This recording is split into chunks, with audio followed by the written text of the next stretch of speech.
तो we are doing wave. Waves में करते करते कहां पहुंच गए थे? Stationary wave. स्टेशनरी वेव्स में बहुत दो तरह की या कई तरह की स्टेशनरी वेव्स हो सकती हैं, जिसमें से हम कौन सी कर रहे हैं? Stationary wave produce in A stretched string. उसकी इक्वेशन हमें पता है, उसकी वेरियस मोड्स ऑफ वाइब्रेशन हम डिस्कस कर चुके हैं। Ultimately finally frequency of waves produce in a stretched string, जो कि स्टेशनरी वेव बनती है, दोनों तरफ से बंधी हुई होती है। क्या फार्मूला होता है इसका बेटा? Under root T divided by M होता है। ये भी पुरानी बात, ठीक है जी। अब इससे रिलेटेड ना एक टॉपिक है, थोड़ा प्रैक्टिकल से रिलेटेड, ठीक है। सोनोमीटर एक्सपेरिमेंट बोलते हैं उसको। ओके, एक मेल्डीज एक्सपेरिमेंट भी होता है। तो वो क्या है, उसको पढ़ने से पहले हमें एक टॉपिक पढ़ना है छोटा सा, जिसका मतलब है रेजोनेंस। अब यहां से अपनी आज की हेडिंग क्या होती है स्टार्ट, ठीक है। Today's heading start from here, heading डाल लो रेजोनेंस। अगर याद हो आप लोगों को बेटा, हमने ऑस्सिलेशंस पढ़ा होगा, ठीक है। ऑस्सिलेशन में लास्ट में ना थ्योरेटिकल सा टॉपिक आता है, फोर्स्ड ऑस्सिलेशंस, डैम्प्ड ऑस्सिलेशंस, और बीच में क्या था? Resonant oscillation. आपका शायद ये वाला थ्योरेटिकल सा टॉपिक था, मिस हुआ है ना। कोई बात नहीं, मैं बता दूंगा। फिलहाल मैं किसकी बात कर रहा हूं? Resonant oscillation. 5 मिनट ये बात बतानी है वैसे मैंने बस। तो बेटा किसकी बात कर रहे हैं? Resonant oscillation. ये वर्ड कहां से आया है? रेजोनेंट ऑस्सिलेशन रेजोनेंस से आया है, ठीक है बेटा। रेजोनेंस का मतलब होता है मैचिंग या मैच कर जाना। दो कोई चीजें अगर आपस में मैच कर रही हो तो हम कहेंगे इनमें क्या हो रहा है जी? रेजोनेंस हो रहा है, ठीक है जी। रेजोनेंस का मतलब मैच होना, दो चीजों का मैच हो जाना। फ्रीक्वेंसी मैच होना तो फ्रीक्वेंसी का रेजोनेंस हो गया, ठीक है। किसी और चीज का मैच होना मतलब उसका रेजोनेंस हो गया। केमिस्ट्री में आप पढ़ते हो रेजोनेंट स्ट्रक्चर, पढ़ा केमिस्ट्री में? पता नहीं, शायद 12th में आए, ये पता नहीं 11th में आए, मुझे नहीं पता। कि रेजोनेंट स्ट्रक्चर्स होते हैं। क्या होते हैं रेजोनेंट स्ट्रक्चर? जिनका स्ट्रक्चरल फार्मूला क्या होता है? सेम होता है। मॉलिक्यूलर फार्मूला क्या होता है? डिफरेंट होता है। मतलब कुछ ना कुछ मैचिंग है ना उनके बीच में। बस रेजोनेंस वर्ड वहीं से आया है, और भी कई बार आएगा, प्लस टू में कुछ टॉपिक आएंगे वहां पे भी आएगा। तो रेजोनेंस का मीनिंग मैचिंग है। यहां पर किस चीज की मैचिंग है? ध्यान से सुनना। हर कोई जो ऑस्सिलेटिंग पार्टिकल है उसकी बेटा अपनी क्या होती है? नेचुरल फ्रीक्वेंसी होती है। हर ऑस्सिलेटिंग पार्टिकल की अपनी क्या है? नेचुरल फ्रीक्वेंसी है। एक सिंपल पेंडुलम है भाई, उसकी नेचुरल फ्रीक्वेंसी क्या है? 1/2π√G/L। पता है कि नहीं पता? कि टाइम पीरियड इसका होता है 2π√L/G, तो फ्रीक्वेंसी इसकी होगी, ठीक है जी। एक स्प्रिंग वाला पेंडुलम है, उसकी नेचुरल फ्रीक्वेंसी क्या है? 1/2π√K/M। समझ रहे हो बात को? टाइम पीरियड होता था उसका 2π√M/K, तो फ्रीक्वेंसी मैंने उल्टी लिख दी हुई है। अब हर एक की अपनी नेचुरल फ्रीक्वेंसी है। इसकी लेंथ फिक्स है तो इसकी नेचुरल फ्रीक्वेंसी है, इस पे मास फिक्स है, इसका K फिक्स है तो इसकी नेचुरल फ्रीक्वेंसी है। वैसे ही एक स्ट्रेच्ड स्ट्रिंग है, ठीक है। There is a stretched string. ऐसी एक क्या है? स्ट्रेच्ड स्ट्रिंग है। बोलो समझ रहे हो कि नहीं? अब इसमें जो वेव प्रोड्यूस हुई है उसकी अपनी एक नेचुरल फ्रीक्वेंसी है, जो मैंने अभी लिखी थी 1/2L√T/μ। बोलो बोलो बोलो, ठीक है, बन गई बात करनी, मैचिंग हो गई यार। हर ऑसिलेटिंग पार्टिकल की, हर वाइब्रेटिंग पार्टिकल की अपनी क्या होती है? एक नेचुरल फ्रीक्वेंसी होती है। Done, okay. ये अपनी नेचुरल फ्रीक्वेंसी से वाइब्रेट करते रहते हैं। अब अगर बेटा कोई ऑसिलेटिंग पार्टिकल है, उस पे एक्सटर्नली कोई हम फोर्स लगवा रहे हैं या उसको एक्सटर्नली वाइब्रेट करवाने की कोशिश कर रहे हैं, तो जो एक्सटर्नल फोर्स है उसकी जो फ्रीक्वेंसी है वो इसकी नेचुरल फ्रीक्वेंसी के साथ इंटरफेयर करेगी। अगर एक्सटर्नल फोर्स की फ्रीक्वेंसी इसकी नेचुरल फ्रीक्वेंसी के इक्वल हो जाए तो हम कहेंगे रेजोनेंस हो गया। बोलो समझ गए कि नहीं? तो दोनों बातें बताई। एक अपनी नेचुरल फ्रीक्वेंसी होती है, उसने अपनी नेचुरल फ्रीक्वेंसी से वाइब्रेट करने। एक हम उसको एक्सटर्नल फोर्स लगा के ऑसिलेट करवाना चाह रहे हैं। अगर एक्सटर्नल फोर्स लगवा के जो ऑसिलेशन करवाना चाह रहे हैं उसकी फ्रीक्वेंसी और उसकी नेचुरल फ्रीक्वेंसी आपस में मैच कर जाए तो हम कहेंगे क्या हो गया? रेजोनेंस हो गया। जल्दी बोलो, पॉइंट क्लियर के नहीं? ठीक है। अब इसको एक लाइन में लिख लो, जो मैंने पूरी बात बताई इतना तो बताना पड़ना था। एक लाइन में लिख लो कि when frequency of external force on the oscillator, when frequency of external force on the oscillator and natural frequency of the oscillator, thoda fast, becomes equal,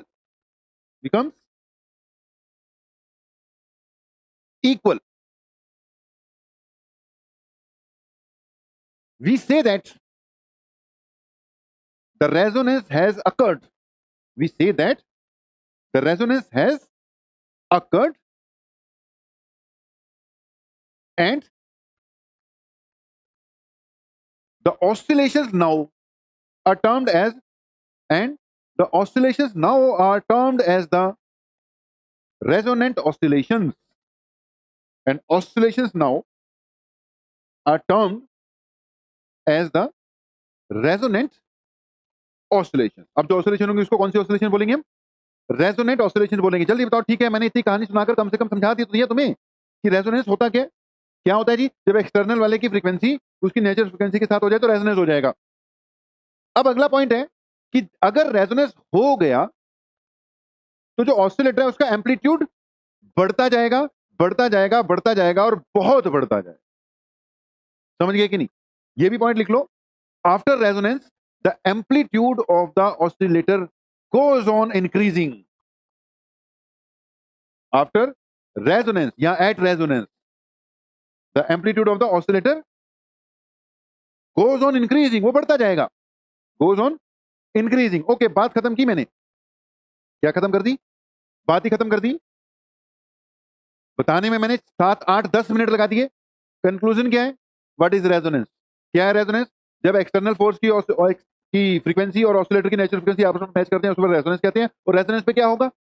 resonance पर एम्पलीट्यूड ऑफ द ऑसिलेटर क्या होगा? वो increase होते होते बहुत ज्यादा बढ़ जाएगा या बढ़ सकता है। ठीक है जी। अब आता है अगली बात कि जी सोनोमीटर क्या है? ठीक है, दो बातें। सोनोमीटर क्या है? सोनोमीटर एक अपरेटस है जिसपे हम कुछ क्या करते हैं? एक्सपेरिमेंट करते हैं। ठीक है, इस अपरेटस में बेसिकली क्या है कि हमारे पास एक वुडन क्या है? बोर्ड होता है। ठीक है, ये वुडन बोर्ड है पूरा का पूरा। नीचे से हॉलो है। ये हॉलो इसलिए है कि इसमें जब वेव प्रोड्यूस होंगी ना, स्ट्रिंग में वेव प्रोड्यूस करवानी है, तो उसका साउंड भी सुनाई दे प्रॉपर। जैसे जितने भी गिटार विटार होते हैं उसको स्ट्रिंग के पिछला वाला पासा हॉलो होता है कि नहीं? तबले के भी नीचे क्या होता है? हॉलो होता है। जितने म्यूजिकल इंस्ट्रूमेंट हॉलो होते हैं ताकि साउंड थोड़ा बढ़ जाए। ओके, तो ये वुडन पूरा का पूरा पोर्शन है। इसके ऊपर एक वायर स्ट्रेच कर कर लगा रखी है। ये एक एंड है स्ट्रिंग होल्डर, और यहां से वायर को खींच दिया। स्टील की वायर होती है। ठीक है, खींच के पुल्ले के थ्रू जाएगी और इसके नीचे कुछ क्या लगा दिया? लोड लटका दिया। ठीक है जी, उस पर हैंग कर दिया जिससे खींच जाएगी। बोलो बोलो। ठीक है, जिससे ये स्ट्रेच हो जाएगी। जब ये स्ट्रेच होगी तो क्या बन गई? है स्ट्रेच्ड स्ट्रिंग बन गई। बोलो ठीक। ठीक है जी, दोनों एंड जिसके फिक्स हैं, इधर वाला भी फिक्स माना जाएगा, उधर वाला भी क्या माना जाएगा? फिक्स माना जाएगा। उसको सेंटर से हिला दो तो उसमें वेव प्रोड्यूस होगी, वापस आएगी, क्या बन जाएगी? स्टेशनरी वेव बन जाएगी। जल्दी बोलो जल्दी। समझ गए कि नहीं? पढ़ तो हम क्या पढ़ रहे हैं? स्टेशनरी वेव ही रहे हैं। स्ट्रेच स्ट्रिंग वाली स्टेशनरी वेव पढ़नी थी, लेकिन रेजोनेंस बताना पड़ गया मैंने। रेजोनेंस का तुम्हें मतलब पता लग गया। डन है। उसके बाद वापस किस पे आ गए? एक स्ट्रेच्ड स्ट्रिंग चाहिए। स्ट्रेच स्ट्रिंग ऐसी कि जिसको मैंने पूरे सिस्टम के साथ बांध रखा है। ओके, अब इसकी फ्रीक्वेंसी सबको पता है। स्ट्रेच स्ट्रिंग में जो वेव प्रोड्यूस होगी उसकी frequency 1/2L under root T/m होती है। m मास पर यूनिट लेंथ है। बोलो बोलो ठीक है भाई। L इसकी नोट कर लेंगे यहां से यहां तक जो भी होगी। इसके नीचे क्या लगा हुआ है? मीटर स्केल लगा हुआ है। लेंथ हम नोट कर सकते हैं। ओके, टेंशन, इस स्ट्रिंग में कितनी टेंशन है लोड से मिल जाएगी। जल्दी बोलो, समझ गए कि नहीं? मैंने यहां पर मान लो 1 kg लोड लटका दिया तो नीचे की ओर 10 न्यूटन क्या लग गया? फोर्स लग गया। बोलो समझ गए? और इस रस्सी में टेंशन कितनी मिल गई? 10 न्यूटन आ गई या 9.8 न्यूटन आ गई। जल्दी बोलो, कंफ्यूजन नहीं होनी चाहिए। क्लियर है सारा? ओके, ये जो वायर है ये किस चीज की बना हुआ है? वो अवेलेबल होगा जब हमें अपरेटस मिलेगा जहां से खरीद के लाएंगे, तो उनका मैनुअल होता है। मैनुअल में लिखा होगा इस मटेरियल की बनी हुई है और इसका मास पर यूनिट लेंथ इतना है। ये नॉर्मली अवेलेबल हो जाएगा। नॉर्मली अवेलेबल हो जाएगा। इसको भी कन्वर्ट कर देंगे किसी दूसरे टर्म में तो वहां से भी कुछ ना कुछ निकल जाएगा। ओके जी, अब इससे इसकी क्या निकल जाएगी? फ्रीक्वेंसी मतलब कैलकुलेट कर सकते हैं। लेंथ चेंज कर दोगे तो फ्रीक्वेंसी क्या हो जाएगी, चेंज हो जाएगी। लेंथ कैसे चेंज करते हैं वो बताता हूं, जल्दी बोलो जल्दी, समझ गए कि नहीं, मतलब क्लियर होना चाहिए है क्या चीज, ये सोनोमीटर है। ओके, अब इसके एक्सपेरिमेंट में करते क्या है, टारगेट क्या होता है, कई टारगेट हो सकते हैं। जैसे एक टारगेट हो गया कि हमें क्या फाइंड करना है, relation between frequency and length. क्या फाइंड करना है जी, relation between frequency and length. हमें क्या फाइंड करना है, relation between frequency and tension. Variable तुम्हारे पास दो हैं, एक तो तुम टेंशन चेंज कर सकते हो, कैसे, वेट चेंज कर सकते हो। तो हम क्या स्टडी कर सकते हैं, टेंशन चेंज होने से फ्रीक्वेंसी कैसे चेंज होती है, समझिए। दूसरा क्या चेंज कर सकते हैं, लेंथ चेंज कर सकते हैं। लेंथ कैसे चेंज करते हैं, इसके बीच में ना मूवेबल क्या लगे होते हैं, ब्रिजेस लगे होते हैं। क्या लगे होते हैं, मूवेबल ब्रिजेस लगे होते हैं। ये ना लकड़ी का पीस है, लकड़ी के पीस में ये ऐसे ऊपर एक मेटल की क्लिप लगी हुई है। ये टाइट जब होती है तो इसके नीचे इसको फंसाना पड़ता है, फंसाने से ये यहां से उड़ जाएगी। मतलब एक ब्रिज यहां लगाया, एक ब्रिज यहां लगाया, तो लेंथ इतनी मानी जाएगी। जल्दी बोलो, समझ गए कि नहीं, बोलो। ठीक है, एक ब्रिज यहां लगाया, एक ब्रिज यहां लगाया, तो यहां से बिल्कुल टैट हो जाएगी। इन दोनों के बीच में जो लेंथ है वो क्या मानी जाएगी, लेंथ मानी जाएगी। ब्रिज को मैं आगे पीछे करूंगा तो लेंथ क्या हो जाएगी, चेंज हो जाएगी। जल्दी बोलो, समझ गए कि नहीं, उससे फ्रीक्वेंसी भी क्या हो जाएगी, चेंज हो जाएगी। ठीक है जी, तो आप लेंथ कैसे चेंज कर सकते हो, ब्रिजेस को चेंज कर राइट। ऐसे बताऊंगा कि जब इसके क्वेश्चन आएंगे ना तो तुम्हें एन पिक्चराइजेशन होगी कि क्या क्या रहा है ये क्वेश्चन। बिना ये कराए हुए जब तुम क्वेश्चन करोगे ना तो पता नहीं लगेगा हो क्या रहा है ये। कभी ब्रिज वर्ड यूज कर देगा, कभी टेंशन वर्ड यूज कर देगा, कभी वेट इतना डाला हुआ है चेंज कर देगा। सीधा डायरेक्ट करेंगे क्वेश्चन तो तुम्हारा इमेजिनेशन ही नहीं बनेगी। अगर एन पूरा क्लियर होगा तो आप जब क्वेश्चन निकालोगे आपको पता ही चल रहा होगा कहाँ कौन सी चीज क्या है, अपने आप ही निकलते जाए। तो एक बार तो करना पड़ेगा। तुम्हें जो बता रहा हूं समझ में लग रहा है कि नहीं, यहां से लेंथ में चेंज आ जाएगा और टेंशन में कहां से चेंज आ सकता है, यूजिंग डिफरेंट वेट्स। ठीक है जी, अब इस एक्सपेरिमेंट को करते कैसे हैं, करते ऐसे हैं भाई कि एक क्या चाहिए होता है हमें, सोनोमीटर चाहिए होता है। क्या चाहिए होता है, सोनोमीटर डिवाइस। सोनोमीटर डिवाइस में क्या क्या पता लग गया, जल्दी बोलो क्या क्या है। एक उसमें मेन क्या है, लेंथ है। दूसरा क्या है, वेट लगाने का सिस्टम। तो तीसरा क्या है, ब्रिजेस। ब्रिजेस से क्या चेंज कर सकते हो, लेंथ। और इस वेट से क्या चेंज कर सकते हो, इसकी टेंशन। जल्दी बोलो, समझ गए। अब मुझे क्या चाहिए, एक ट्यूनिंग फॉक चाहिए। इसको क्या बोलते हैं, ट्यूनिंग फॉक। सुना है, देखा है कभी क्या नहीं देखा। इस डिवाइस को क्या बोलते हैं बेटा, ट्यूनिंग फॉक बोलते हैं, ट्यूनिंग फॉक। इसको यहां से पकड़कर एक रबर पैड होता है, रबर पैड पे ऐसे मारते हैं, इसकी ये जो है वाइब्रेट करने लग जाती है। वाइब्रेट करके साउंड प्रोड्यूस होता है, सुनता है, साउंड प्रोड्यूस होता है और वो सुनाई देता है। ठीक है जी, इस एक्सपेरिमेंट को करना कैसे है, या इसमें करते क्या है कि इसकी फ्रीक्वेंसी और इस वायर की नेचुरल फ्रीक्वेंसी आपस में मैच करवाकर रेजोनेंस करवा देते हैं। इसलिए क्या पढ़ाया तुम्हें, जल्दी तो कंफ्यूज हो रहे हो कि ठीक जा रहे हैं। नंबर वन क्या पता होना चाहिए, रेजोनेंस। दो फ्रीक्वेंसी आपस में क्या हो, जब मैच हो। ठीक है, हर एक डिवाइस की अपनी क्या होती है, नेचुरल फ्रीक्वेंसी होती है। मेरे पास सोनोमीटर है, सोनोमीटर की अपनी नेचुरल फ्रीक्वेंसी है। क्या फार्मूला यहां मैंने लिखा था, डन हो गया ना। सोनोमीटर की अपनी नेचुरल फ्रीक्वेंसी है और ट्यूनिंग फोक मेरा वो एक्सटर्नल मटेरियल है, एक्सटर्नल, जिसने इसकी फ्रीक्वेंसी में क्या करना है, चेंज करवाना। जल्दी बोलो, समझ गए कि नहीं। ये ट्यूनिंग फोक है, इसको हमने वाइब्रेट करवाया और सोनोमीटर के बोर्ड के ऊपर रख दिया। इसकी फ्रीक्वेंसी जब सोनोमीटर की नेचुरल फ्रीक्वेंसी के साथ क्या कर जाएगी, मैच कर जाएगी, तो रेजोनेंस हो जाएगा। जब रेजोनेंस होगा तो एम्पलीट्यूड एकदम बढ़ने लग जाएगा। समझ गए, एम्पलीट्यूड एकदम बढ़ने लग जाएगा। अब एकदम एम्पलीट्यूड बढ़ा है कि नहीं बढ़ा, कैसे पता लगेगा, इन दोनों लेंथ के बीच में क्या करते हैं, एक कागज का टुकड़ा लेते हैं। क्या लेते हैं, एक कागज का टुकड़ा लेते हैं और उसको ऐसे थोड़ा सा, मान लो फोल्ड किया, ऐसे करते हैं। ठीक है, और थोड़ा छोटा कर, ऐसे फोल्ड किया इतना, और इसको ऐसे मोड़कर ऐसे, ये वी शेप बनाकर, ठीक है, इसकी क्या बना दी, ऐसे वी शेप सी बना दी कागज के टुकड़े की, और इसको इस तार के ऊपर सेंटर पे रख देते। समझ गए कि नहीं, इसको राइडर बोलते हैं। क्या बोलते हैं इसको, राइडर बोलते हैं। क्वेश्चन आएगा, राइडर फ्लाइज ऑफ, मतलब किया ही नहीं होगा, तुम्हें क्या पता लगा कौन सा राइडर कहां फ्लाई कर गया। इसको कहते हैं राइडर, इसको तार के ऊपर रख दिया, ये मैं करवा के भी दिखा सकता हूं तुम्हें, लेकिन अभी टाइम नहीं है। इसको राइडर को ऐसे तार के ऊपर रख देते हैं, रख दिया, बीच में क्या रख दिया यहां पर राइडर, ये राइडर है।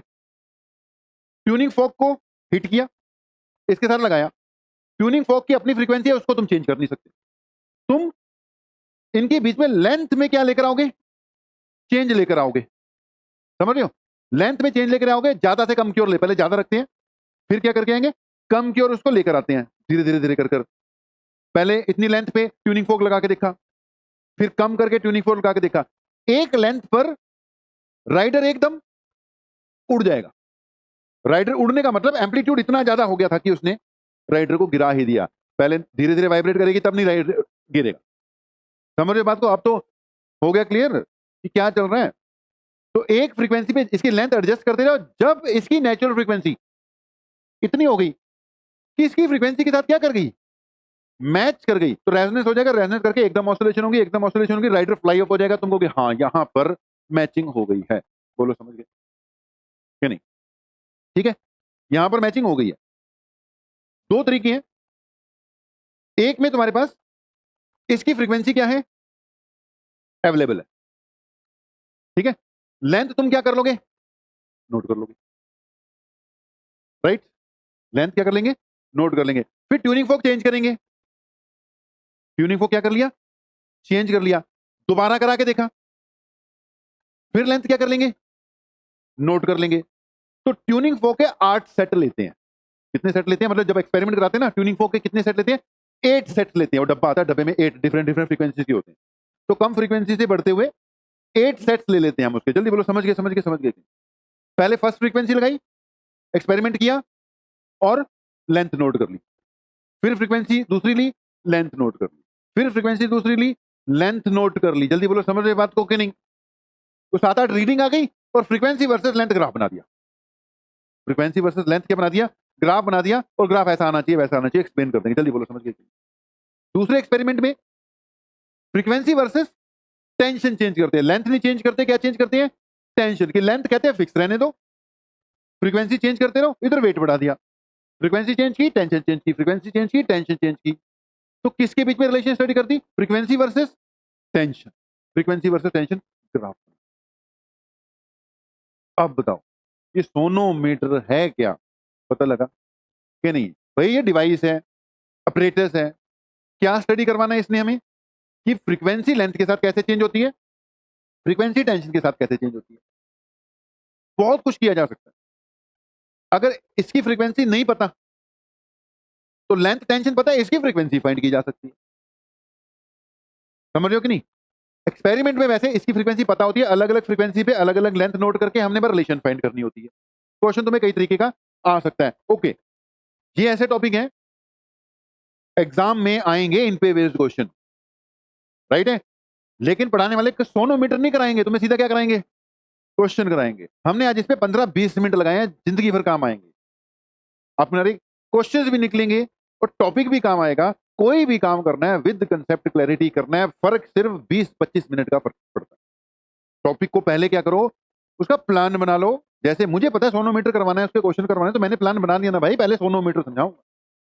तो हर टॉपिक में कोई इतना 15-20-25 मिनट का ही फर्क पड़ता है, उसको बचाने के चक्कर में सारा गड़बड़ कर देते हैं लोग। पहले वो करा लो, क्वेश्चन 4 कम निकाल लेंगे तो भी हमारे निकल जाएंगे। कंसेप्ट क्लैरिटी के बिना क्वेश्चन 4 ज्यादा निकाल दोगे तो भी पेपर में क्वेश्चन नहीं निकले।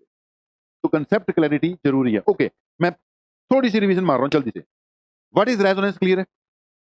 दो फ्रीक्वेंसीज का आपस में मैच हो जाना। यहां पर इस चैप्टर में कौन सी फ्रीक्वेंसी का मैच होना, ऑसिलेटर की नेचुरल फ्रीक्वेंसी और एक्सटर्नल फोर्स जो फ्रीक्वेंसी है उसके आपस में मैच हो जाना। हमने पढ़ना था सोनोमीटर, कल सोनोमीटर से बात नहीं बनेगी, हमें ट्यूनिंग फॉक भी पता होना चाहिए।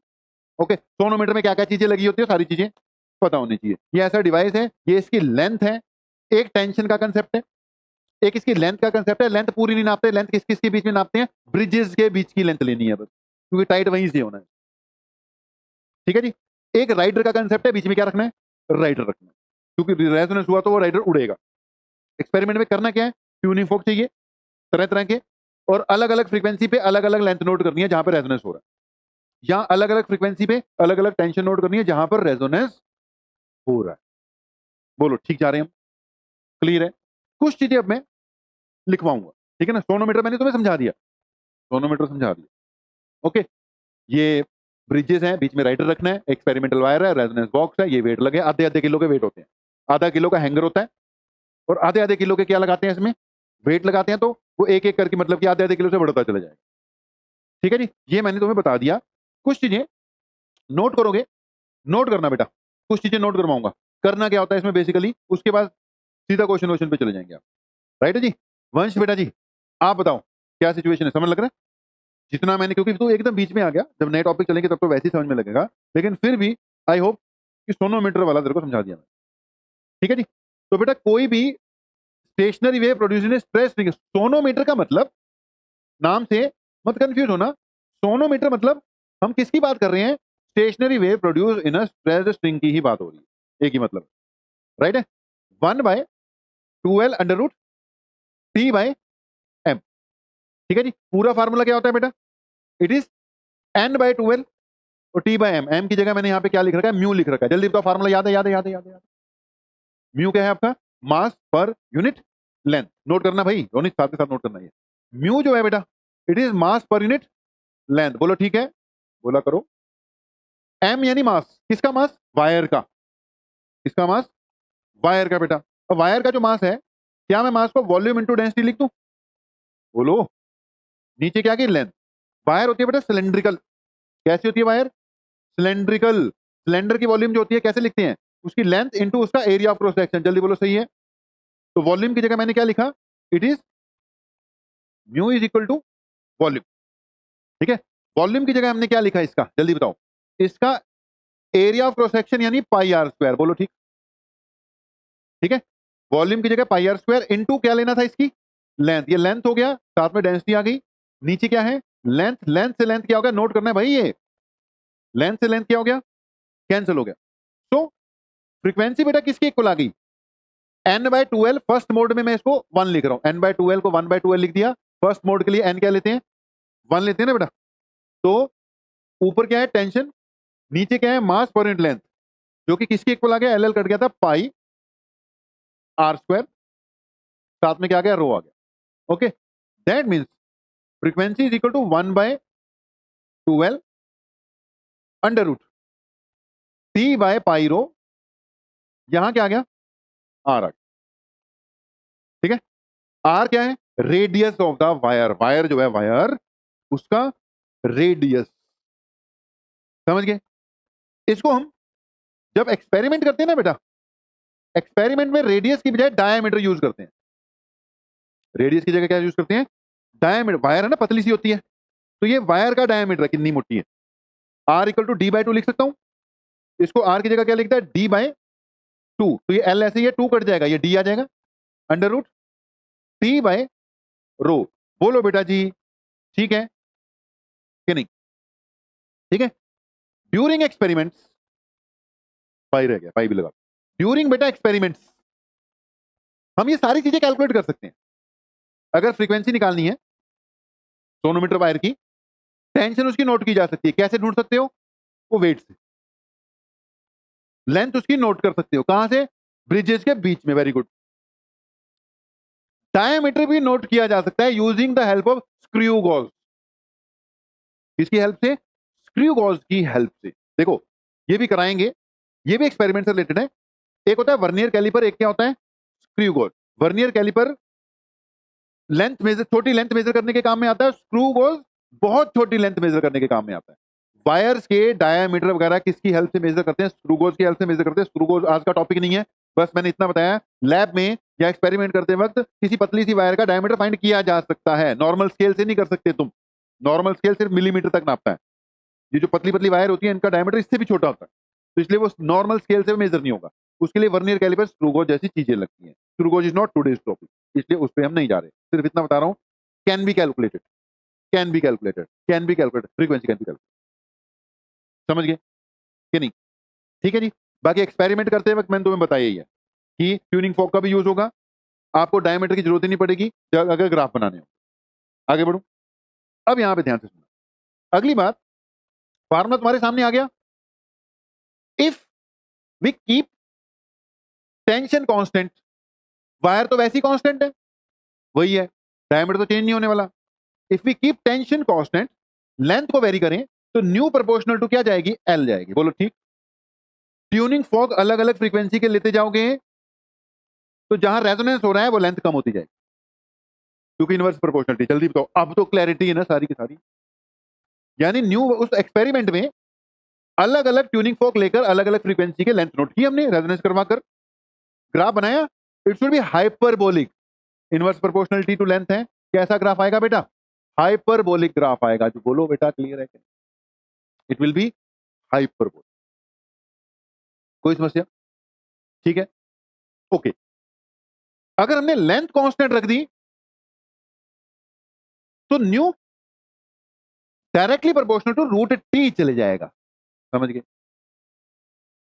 कि नहीं? समझ गए ना? तो न्यू क्या हो जाएगा, डायरेक्टली प्रोपोर्शनल टू टी चले जाए। ठीक है, ये ग्राफ ऐसे बनते हैं नॉर्मली, प्रैक्टिकल न्यू नीचे लेते हैं। और क्योंकि तुम चेंज न्यू कर रहे हो ना, ट्यूनिंग फॉर्क अलग अलग फ्रीक्वेंसी का ले रहे हो, तो पहले तुमने न्यू 1 ली, फिर न्यू 2 ली, वो तुम चेंज कर रहे हो, तो इसलिए इसको एक्स एक्सिस पे लिया, एल को इसके लिया। फ्रीक्वेंसी कम करने से लेंथ बढ़ जाएगी, फ्रीक्वेंसी ज्यादा करने से। ये अभी मैंने कंफ्यूज किया कि क्लियर है? क्लियर है? एक्स एक्सिस पे बेटा वो चीज लेते हैं जो आप खुद वेरी कर रहे हो, ओके। और वाई एक्सिस पे वो होता है जिसके कारण वेरी हो रहा है। तुम क्या वेरी कर रहे हो इस एक्सपेरिमेंट में? फ्रीक्वेंसी खुद चेंज कर रहे हो ना। पहले फर्स्ट ट्यूनिंग फोक लिया कम फ्रीक्वेंसी वाला, फिर सेकंड लिया, फिर थर्ड लिया। लेंथ क्या आएगी वो उसके हिसाब से सेट हो रही है, वो वाई एक्सिस पे जाए। डन? ऐसे ही इसमें भी फ्रीक्वेंसी इधर आएगी, ठीक है, और इधर रूट टी। तो इसमें ग्राफ किसके बीच में बनाते हैं, new versus, sorry, T versus new square. ठीक है जी, जल्दी बोलो ये ठीक जा रहे हैं हम? तो इसमें स्ट्रेट लाइन नहीं आएगी, इनवर्स है भैया। स्ट्रेट क्यों आएगी? डायरेक्ट प्रोपोर्शनलिटी हो तो स्ट्रेट आएगी, इनवर्स प्रोपोर्शनलिटी हो तो नीचे वाली कभी भी स्ट्रेट नहीं बोलते, उसको क्या बोलते हैं, हाइपरबोलिक बोलते हैं। स्क्वायर इन्वॉल्व हो तो उसको पैराबोलिक बोलते हैं। देखो, अगर y directly proportional to x है, स्ट्रेट लाइन ऊपर को, पॉजिटिव स्लोप, बट अगर y inversely proportional to x है, स्ट्रेट नहीं, हाइपरबोलिक लेनी। ठीक है जी, ये रूल्स हैं। और अगर स्क्वायर आ जाए तो क्या लेनी है, पैराबोलिक हो जाएगी। तो nu directly proportional to t है, यहां से न्यू स्क्वायर जो होगा डायरेक्टली प्रोपोर्शनल टू क्या लेना पड़ेगा, t लेना पड़ेगा, या t डायरेक्टली प्रोपोर्शनल टू क्या लेना पड़ेगा, न्यू स्क्वायर लेना। समझ गए? तो t डायरेक्टली प्रोपोर्शनल टू अगर न्यू स्क्वायर ग्राफ बनाएंगे हम, तो कैसा बनेगा बेटा, it will be a parabolic. कैसा बनेगा, पैराबोलिक, बढ़ता हुआ पैराबोलिक। ठीक है, इट विल बी, नहीं नहीं, टी वर्सेस न्यू पैराबोलिक। अगर स्क्वायर लगा दिया फिर तो कैसा आ जाएगा, स्ट्रेट ही आ जाएगा ना। ठीक है, अगर मैं टी वर्सेस न्यू बनाता, एक पे स्क्वायर है एक पे नहीं, तो आता पैराबोलिक। लेकिन मैंने उधर क्या ले लिया, इसको पूरा स्क्वायर ही रख लिया ना। इसको एक्स मान लो, न्यू स्क्वायर इक्वल टू क्या मान लो, एक्स मान लो। तो ये तो टी प्रोपोर्शनल टू एक्स हो गया, स्ट्रेट ही आ जाएगा। न्यू स्क्वायर को क्या लिख लो, एक्स ही लिख लो, तो टी प्रोपोर्शनल टू एक्स है, स्ट्रेट लाइन ही आ जाएगा, it will be straight line. Okay, जल्दी से बोलो, मुझे कंफ्यूज लग रहे हो, कंफ्यूज के पकड़ ली सारी बातें, ये पकड़ ली, ये लास्ट में ग्राफ वाले कंसेप्ट पता लग गए। तो सोनोमीटर में बेटा अगर इतनी की बातें पता है तुम्हें, तुम्हारा क्वेश्चन होने शुरू हो जाएंगे। हमारा टारगेट सोनोमीटर कराना नहीं था, हमारा टारगेट तो है कि क्वेश्चन कराने हैं। तुमने बोला यार क्वेश्चन सर सोनोमीटर वाला हो ही नहीं, तो जब क्वेश्चन नहीं हुआ तो हमने पहले क्या करवाया, सोनोमीटर करो ना। सोनोमीटर में सिर्फ जितना बुक्स में लिखा होता है उससे नहीं काम चलेगा, प्रैक्टिकल वाली बुक खोलनी पड़ेगी, जहां पर एक्चुअल सोनोमीटर मिलेगा। तो ये प्रैक्टिकल वाली बुक खोलनी पड़ेगी, तब सारी बातें निकल कर आएंगी। राइट है जी? तो this was something about sonometer. आगे बढ़ू? नहीं भाई, क्लास है, कहाँ जाना, नोट लेने जाना है, कहाँ पर है? 1 बजे पक्का, 1 ही बजे जाना है? चल कोई बात नहीं, ये कर ले मेल्डेज एक्सपेरिमेंट। अरे नहीं, ऐसे कैसे कल कर लेंगे, अब भी करना बैठे चुपचाप। 10 मिनट में हो जाएगा, 10 से 12 मिनट में हो जाएगा। इंपॉर्टेंट है, ऐसे कैसे छोड़ के जा सकते हैं, तो कुछ भी हमें कराना ही पड़ेगा हमें तो। ओके, हेडिंग डालो सोनोमीटर। चलिए पहले ये बताओ, देखो सोनोमीटर वाला समझ में लगा कि नहीं लगा? लग गया, लग गया ना? इंटरेस्ट आया कि नहीं आया? अब समझ में भी लगा, इंटरेस्ट भी आया, तो फिर अगली बात में भी आएगा भाई। एक और एक्सपेरिमेंट होता है, ये वैसे प्रैक्टिकल में नहीं है, लेकिन फिर भी ये हमारे क्वेश्चन वगैरह में आता है। वंश तेरे को समझ में लग रहा है ना? तो एक हेडिंग डालो मेल्डेज एक्सपेरिमेंट। मेल्डेज एक्सपेरिमेंट में क्या करते हैं कि जो वायर है ना, वो ट्यूनिंग फॉक के साथ हैंग ही कर दी, मतलब फिक्स होती है। ट्यूनिंग फॉक में हुक सा लगा होता है, उसमें वायर क्या हो जाएगी, फिक्स ही हो जाएगी। ठीक है, तो वायर ट्यूनिंग फोक के साथ फिक्स कर दी, दूसरी साइड पे पुली लगी होगी, पुली से ये जाएगा, मतलब फिक्स्ड फ्रॉम बोथ एंड वाली वायर है ये भी, बस उसमें ट्यूनिंग फोक अलग से स्ट्राइक करके उसके ऊपर रखना पड़ता है। इसमें ट्यूनिंग फोक वाइब्रेट किया, साथ के साथ ही वो एक्सटर्नल वाला इसको मिलना शुरू हो जाएगा। जल्दी बोलो, समझ टारगेट इसमें क्या होता है? ट्यूनिंग फोक की फ्रीक्वेंसी फाइंड करना। ठीक है, टोनोमीटर में क्या होता है एक्सपेरिमेंट का target? To study relation between frequency and length, hyperbolic. To study relation between frequency and tension, straight line graph square वाला। समझ गए? यहां क्या होता है? To find frequency of tuning fork, unknown frequency, हमें अननोन फ्रीक्वेंसी वाला उसकी क्या फाइंड करनी है? फ्रीक्वेंसी फाइंड करनी है। ध्यान से समझना भाई, इसकी फ्रीक्वेंसी और इसकी फ्रीक्वेंसी आपस में मैच कर जाएंगे तो रेजोनेंस होगा कि नहीं होगा? ठीक है जी, जब रेजोनेंस होगा प्रॉपर वेव बननी शुरू हो जाएंगी हाई एम्पलीट्यूड। हमें पता है ये स्ट्रिंग वाला केस है। अब स्ट्रिंग वाले केस में नेचुरल फ्रीक्वेंसी क्या होती है बेटा? n by 12 under root T by nu होती है, म्यू। ठीक है, हमने टी फिक्स रखा हुआ है, चेंज नहीं कर रहे। ठीक है जी, कर सकते हैं कि नहीं कर रहे? हमारी लेंथ चेंज हो ही नहीं सकती, जितनी रख दी बस, वो भी नहीं चेंज कर रहे। कर सकते हैं, खींच के कर सकते हैं, लेकिन अब हमने फिक्स कर दी। अब टी और एल क्या कर दी मैंने? फिक्स कर। ठीक है, अब इसकी फ्रीक्वेंसी फाइंड करनी है। मान लो रेजोनेंस हो गया, तो इसकी फ्रीक्वेंसी 1 2 3 4, ये कौन सी मोड में चल रहा है? फोर्थ मोड में चल रहा है कि नहीं चल रहा? वायर वाले केस में ये तो आंखों के सामने वैसी क्लियर होनी चाहिए। फर्स्ट मोड में ऐसी वेव बनी थी, फर्स्ट मोड में लैम्डा बाय 2 आया था कि नहीं? L is equal to lambda by 2, या वैसी आंखों के सामने चलना चाहिए। तो सेकेंड मोड में ये बनी थी कि नहीं? जल्दी बोलो। थर्ड मोड में ऐसे बनी थी, ये तो वैसे ही पता होना चाहिए। तो भाई ये कौन सी मोड चल रही है? 1 2 3 4, चौथी मोड चल रही है कि नहीं चल रही? वंश समझ में लगा कि नहीं लगा? थोड़ा कम लगा होगा, अगर टॉपिक किया हुआ है तो लग गया होगा कि इसमें वेरियस, ये फर्स्ट मोड है, सेकंड मोड है, थर्ड मोड है। जल्दी बताओ बेटा, मैंने जल्दी से बता दिया, समझ में लगा? लग गया? तो अगर मुझे दिख गया कि यार 1 2 3 4 मोड बन रही है इसमें, मतलब 4 एंटी नोड आ रही है, तो चौथी मोड है। इसका मतलब इस वक्त स्ट्रिंग की फ्रीक्वेंसी कितनी है? 4 by 12 under root T by mu. जल्दी बोलो बेटा, समझा दिया मैंने कि नहीं समझाया? अगर टेंशन भर देगा यहां पर, म्यू की वैल्यू भर देगा, वो अवेलेबल होगी, तो फ्रीक्वेंसी ऑफ के आगे ट्यूनिंग फोक आ गई, बात खत्म। ठीक है, अगर 2 मोड बन रही है, 2 भर देना, 3 मोड बन रही है, 3 भर देना, कोई समस्या? नो समस्या। इसके 2 केस बनते हैं। एक, अगर ट्यूनिंग फोक ऐसे रखा हुआ है, दूसरा केस ऐसे भी हो सकता है, कई बार क्वेश्चन आ जाएंगे। दूसरा केस कि कई बार वो कहेगा ट्यूनिंग फोक ऐसे रखा हुआ और इसमें वायर ऐसे बांध रखी है। जल्दी बोलो, समझिए। ठीक है, ट्यूनिंग फोक ऐसे रखा हुआ है, इसमें वायर कुछ ऐसे बांध रखी है, कोई समस्या? नो समस्या। ओके, ऐसे केस में ध्यान से सुनना, जब ये ट्यूनिंग फोक वाइब्रेट करता है ना, ये ऐसे वाइब्रेट करता है। पहले वाले केस में नॉर्मल सिचुएशन थी, नॉर्मली भी मैं स्ट्रिंग को जब वाइब्रेट करवाऊंगा तो ऊपर नीचे वाइब्रेट कराऊंगा ना, ये नॉर्मल सिचुएशन है, तो यहां तो नॉर्मल ही हुआ सब कुछ। लेकिन अगर ये वाला केस चल रहा है, इसमें इसकी वाइब्रेशन इधर इधर है, तो स्ट्रिंग में भी ऐसी चलनी है। जल्दी बोलो, समझ गए कि नहीं? बोलो बोलो बोलो। जब ये दूर जाएगा तो स्ट्रिंग ढीली पड़ जाएगी, इधर आएगा तभी टाइट होएगी। समझ गए कि नहीं? अब ये जो है, ये ट्यूनिंग फोक तो अपनी फ्रीक्वेंसी से वाइब्रेट कर रहे हैं, लेकिन इसकी फ्रीक्वेंसी स्ट्रिंग की फ्रीक्वेंसी ट्यूनिंग फोक की फ्रीक्वेंसी से आधी मानी जाएगी, क्योंकि जब वो टाइट होता है तभी उसमें वाइब्रेशन होनी है। जब वो स्लैक हो गई स्ट्रिंग, तब उसमें नहीं बन पाएंगी। हाँ, पहले मेरी बात समझो, ये बात समझ गया कि नहीं? जब ये स्लैक हो गई स्ट्रिंग, उस वक्त नहीं ना बन पाएंगी, जब ये इधर आएगी तभी बनेंगी। अब ये ट्यूनिंग फोक तो अपनी फ्रीक्वेंसी से वाइब्रेट कर रहे हैं, ये अगर 100 हर्ट्ज से कर रहे हैं तो उसकी फ्रीक्वेंसी 50 मानी जाएगी। यानी इसमें जो ट्यूनिंग फोक की, ये ट्यूनिंग फोक की फ्रीक्वेंसी है, वो 2 times n by 12 under root TM बननी है। नहीं नहीं नहीं कि हाँ हाँ हाँ, लग गया समझ? इसे 2 लग गया। यानी इस केस में ये क्या बनेगा? 2n divided by 12 under root T by mu आए, n by 12 under root T by mu आएगा। जल्दी बताओ, सही जा रहे हैं हम कि नहीं? ठीक है, अब इससे क्या होगा? इस वक्त 1 2 3 4 4 बन रही है, तो n कितना है तुम्हारा? कौन सी मोड चल रही है? जल्दी बताओ। फोर्थ मोड चल रही है, स्ट्रिंग के लिए तो फोर्थ ही मोड चल रही है। मैं यहाँ पे क्या भरूंगा, मैं वैसे ही भरूंगा, मैं एन की जगह 4 ही भरूंगा। अब इसकी फ्रीक्वेंसी बस 2 से मल्टीप्लाई करके आएगी। अगर नॉर्मल केस होता तो उसमें कौन सी मोड चल रही है, एक तो फोर्थ मोड चल रही है, मैं एन की जगह 4 ही भरूंगा, यही उसका क्या हो जाएगा, आंसर हो जाएगा।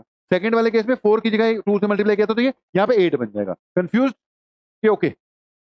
ओके, पक्की बात है।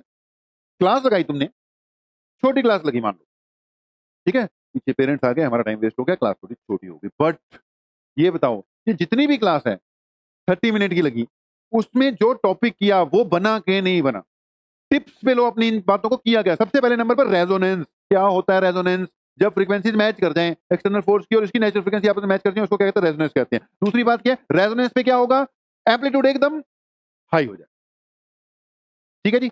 उसके बाद क्या चला कि भी सोनोमीटर, सोनोमीटर में एक डिवाइस है जिसके बीच में वायर है, जिसकी लेंथ का मतलब है ब्रिजेस के बीच की है, ओके। जो उसमें रस्सी में टेंशन है वो वेट से पता लग जाएगी। ट्यूनिंग फॉर अलग अलग तरह के आएंगे, मतलब हमने करना क्या, न्यू वर्सेस एल स्टडी करना, hyperbolic graph, new versus T study करना है, टेंशन पैराबोलिक ग्राफ है, ठीक है, न्यू वर्सेस टी। और अगर न्यू स्क्वायर वर्सेस टी करोगे तो स्ट्रेट लाइन ही आ जाएगा। उसके बाद मेल्डिस एक्सपेरिमेंट हो गया। मेल्डिस एक्सपेरिमेंट में ट्यूनिंग फोर्क की फ्रीक्वेंसी फाइंड करनी है। अगर हॉरिजॉन्टल रखा हुआ है तो ट्यूनिंग फोर्क की फ्रीक्वेंसी क्या है, n/12 root T by new, और अगर उसको वर्टिकल रखा हुआ है तो क्या है, 2n/12 under root T by mu. जल्दी बोलो ठीक है कि नहीं? ओके, कोई बात नहीं, आज इसको खुशी को ज्यादा जल्दी हो रही है तो यहीं पे क्लोज कर देते हैं। इसके बाद तुम्हारे सोनोमीटर के क्वेश्चन अपने आप निकलेंगे और तुमने अपने आप निकाल कर आने, राइट है। टॉपिक खत्म, कल डाउट्स ही हैं, कल क्वेश्चंस करवाऊंगा, इसके कुछ क्वेश्चन बचे हुए हैं वो करवाऊंगा, और उसके बाद फिर वेडनेसडे क्या है तुम्हारा टेस्ट।